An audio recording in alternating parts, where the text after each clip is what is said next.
You won't need any jelly, corn flour, condensed milk, or even your oven to prepare this delicious pudding. In a pan on medium heat, add 1 cup of sugar and keep mixing until it melts.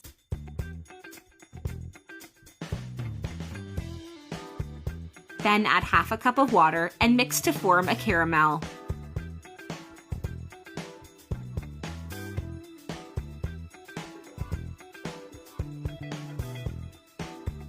Pour the caramel in a bundt cake pan and even it out using a spatula. Tell me where you're watching us from so that I can send you a huge hug and thank you for keeping on following our recipes. We'd love to know. Put the cake pan aside.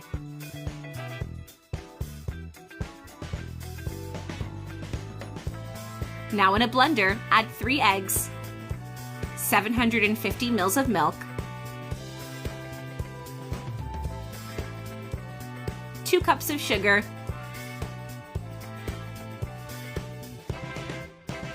1½ cups of flour, 2 tablespoons of butter, and blend. And if you're still watching the video, you're loving the recipe. Then like the video and comment below. I love puddings.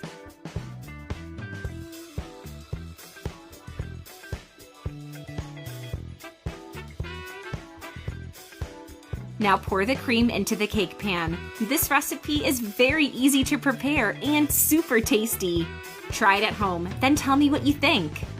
Now cover the cake pan with aluminum foil.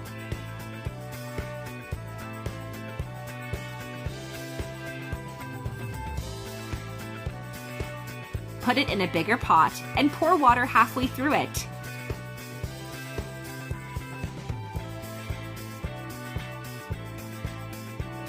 Put everything on the stove on maximum heat and leave it to cook for 30 minutes.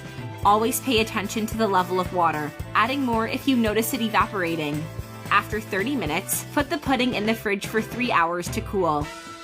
And our recipe is done, ready to be enjoyed. I really hope you liked our recipe. Thank you for watching. See you in the next video. Bye-bye.